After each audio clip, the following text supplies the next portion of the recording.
Iran Israel ನಡುವಿನ ಯುದ್ಧ ಶುರುವಾಗಿ ಇವತ್ತಿಗೆ 8 ದಿನ.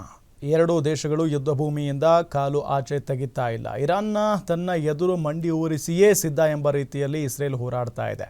ನೀವು ಏನೇ ಮಾಡಿದ್ರೂ ನಾನು ಬಗ್ಗಲ್ಲ ಎನ್ನುವ ರೀತಿ ಇರಾನ್ ಬಡಿದಾಡ್ತಾ ಇದೆ. ಎರಡೂ ದೇಶಗಳಿಗೂ ಇದು ಪ್ರತಿಷ್ಠೆಯ ಕದನವಾಗಿ ಮಾರ್ಪಟ್ಟಿದೆ. ಇದರ ನಡುವೆ ಇಸ್ರೇಲ್ ತನ್ನ ಭೀಮನ ಬಲವನ್ನು ಕಳೆದುಕೊಂಡಿತಾ ಎಂಬ ಸಂಶಯವೂ ಮೂಡ್ತಾ ಇದೆ. ಯಾವುದು ಅದು ಇಸ್ರೇಲ್ನ ಭೀಮ ಬಲ ಕ್ಷೀಣಿಸುತ್ತಾ ಇರುವುದು ಯಾಕೆ ಅನ್ನೋದನ್ನು ನೋಡೋದಾದರೆ ಈ ಮಾಹಿತಿಗಳು ಸಿಗ್ತವೆ.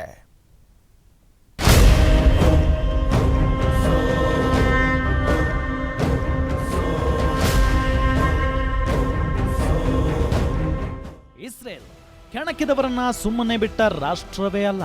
ಅಸ್ತಿತ್ವಕ್ಕೆ ಬಂದಾಗಿನಿಂದಲೂ ಕೈಯಲ್ಲಿದ್ದ ಬಂದೂಕನ್ನ ಕೆಳಗಿಡದ ದೇಶ ಇದು. 6 ದೇಶಗಳು ಏಕಕಾಲಕ್ಕೆ ದಾಳಿ ಮಾಡಿದಾಗ 6 ದೇಶಗಳನ್ನು ಮಣ್ಣು ಮುಕ್ಕಿಸಿದ್ದು ಇದೇ ಗುಬ್ಬಿ ಗಾತ್ರದ ದೇಶ. ಅಂತಹ ಜಗಮೊಂಡು ರಾಷ್ಟ್ರ ತನ್ನ ದೊಡ್ಡ ಶಕ್ತಿ ಎಂದುಕೊಂಡಿದ್ದ ಆ ಅಸ್ತ್ರದ ಸಾಮರ್ಥ್ಯವನ್ನೇ ಕಳೆದುಕೊಂಡಿದ್ದ. ಏನಾಯ್ತು ಇಸ್ರೇಲ್ನ ಐರನ್ ಡೋಮ್ಗೆ? ಇರಾನ್ ಕ್ಷಿಪಣಿಗಳ ಮುಂದೆ ಡಮ್ಮಿ ಆಯ್ತಾ ಐರನ್ ಡೋಮ್? ಪ್ರಮುಖ ಟಾರ್ಗೆಟ್ಗಳನ್ನೇ ತಡೆಯುವಲ್ಲಿ ವೈಫಲ್ಯಗೊಂಡಿದ್ದೇಕೆ? ಇಸ್ರೇಲ್ ಅನ್ನ ಕಾಪಾಡುವ ಅತಿ ದೊಡ್ಡ ಶಕ್ತಿ ಅದರ ಐರನ್ ಡೋಮ್ ಎಂದು ಇಷ್ಟು ವರ್ಷಗಳ ಕಾಲ ಹೇಳಿಕೊಂಡು ಬರಲಾಗಿತ್ತು. ಆದ್ರೆ ಸದ್ಯ ಇರಾನ್ ಇಸ್ರೇಲ್ ವಾರ್ನಲ್ಲಿ ಇಸ್ರೇಲ್ನ ಈ ದಿವ್ಯಾಸ್ತ್ರದ ಶಕ್ತಿ ಕುಸಿಯುತ್ತಿದೆಯಾ ಎಂಬ ಅನುಮಾನಗಳು ಮೂಡುತ್ತಿವೆ. ಕಾರಣ ಕಳೆದ 2 ದಿನಗಳಿಂದ ಇರಾನ್ ಗುರಿಯಾಗಿಸಿಟ್ಟುಕೊಂಡ ಆ ನೆಲೆಗಳು. ಗುರುವಾರ ಇರಾನ್ ಹೈಫಾ ಮತ್ತು ಟೆಲ್ ಅವೀವ್ ಮೇಲೆ ಕ್ಷಿಪಣಿ ದಾಳಿ ನಡೆಸಿತ್ತು. ಶುಕ್ರವಾರ ಬೀರಶಬಾದ್ ಸೋರಕ ಆಸ್ಪತ್ರೆಯ ಮೇಲೆ ಇರಾನ್ ದಾಳಿ ನಡೆಸಿತ್ತು. ಈ 2 ದಾಳಿಗಳನ್ನು ತಡೆಯುವಲ್ಲಿ ಐರನ್ ಡೋಮ್ ವಿಫಲವಾಗಿದೆ.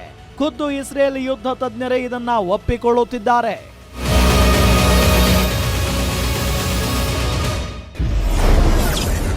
ಇರಾನ್ ದಿಕ್ಕು ತಪ್ಪಿಸಲು ಹೊಸ ತಂತ್ರ ಹೂಡಿತ ಇಸ್ರೇಲ್. ಖಮೇನಿ ಕಲ್ಲಾಸಾಗುವವರೆಗೂ ಯುದ್ಧ ನಿಲ್ಲಿಸಲ್ಲ ಎಂದಿದ್ಯಾಕೆ? ಇಂತಹದೊಂದು ಅನುಮಾನ ಸದ್ಯ ಎಲ್ಲಾ ಕಡೆ ಮೂಡುತ್ತಿದೆ. ಕಾರಣ ಇಸ್ರೇಲ್ನ ಆಕಾಶ ರಕ್ಷಣಾ ಬತ್ತಳಿಕೆಯಲ್ಲಿ ಕೇವಲ ಐರನ್ ಡೋಮ್ ಒಂದೇ ಅಲ್ಲ. Interceptor, David Sling, Arrow missile defence system, Light Blade, Red Sky ಸೇರಿದಂತೆ ಹಲವು ಡಿಫೆನ್ಸ್ ಸಿಸ್ಟಮ್ಗಳು ಇವೆ. ಆದ್ರೂ ಇರಾನ್ ಮಿಸೈಲ್ಗಳು ಇಸ್ರೇಲ್ ಭೂಮಿಗೆ ತಲುಪಿವೆ ಅಂದ್ರೆ ಇಲ್ಲೇನೋ ಲೆಕ್ಕಾಚಾರ ಇದೆ ಅಂತ ಯುದ್ಧ ತಜ್ಞರು ಹೇಳುತ್ತಿದ್ದಾರೆ. ಅದರಲ್ಲೂ ಇಸ್ರೇಲ್ ಪ್ರಧಾನಿ ನೆತನ್ಯಾಹು ಸೋರೋಕ್ ಆಸ್ಪತ್ರೆ ಮೇಲಿನ ದಾಳಿ ಬಳಿಕ ಅಯಾತೋಲಾ ಖಮೇನಿಯನ್ನ ಮುಗಿಸುವವರೆಗೂ ಈ ಯುದ್ಧ ನಿಲ್ಲಲ್ಲ ಎಂದಿದ್ದು ಮತ್ತಷ್ಟು ಅನುಮಾನಕ್ಕೆ ಕಾರಣ ಆಗಿದೆ.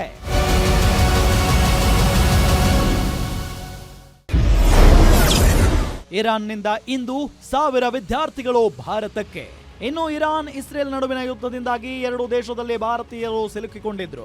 ಅವರನ್ನ ಭಾರತಕ್ಕೆ ಕರೆತರಲು ಭಾರತ ಸರ್ಕಾರ ಆಪರೇಷನ್ ಸಿಂಧು ಹೆಸರಿನಲ್ಲಿ ಕಾರ್ಯಪ್ರವೃತ್ತವಾಗಿತ್ತು. ಇಂದು ಇರಾನ್ ಭಾರತಕ್ಕಾಗಿ ಹಾಗೂ ಭಾರತೀಯರನ್ನ ಇರಾನ್ನಿಂದ ಸುರಕ್ಷಿತವಾಗಿ ಕಳುಹಿಸುವುದಕ್ಕಾಗಿ ತನ್ನ ವಾಯು ಪ್ರದೇಶವನ್ನ ಓಪನ್ ಮಾಡಿದೆ. ಇಂದು ರಾತ್ರಿ ಸುಮಾರು 11ಕ್ಕೆ 1000 ವಿದ್ಯಾರ್ಥಿಗಳು ದೆಹಲಿಗೆ ಬಂದು ಇಳಿಯಲಿದ್ದಾರೆ. ಇದು ವಿದ್ಯಾರ್ಥಿಗಳ ಪೋಷಕರು ನೆಮ್ಮದಿಯ ನಿಟ್ಟುಸಿರು ಬಿಡುವಂತೆ ಮಾಡಿದೆ. Gopal Kulkarni, news desk, guarantee.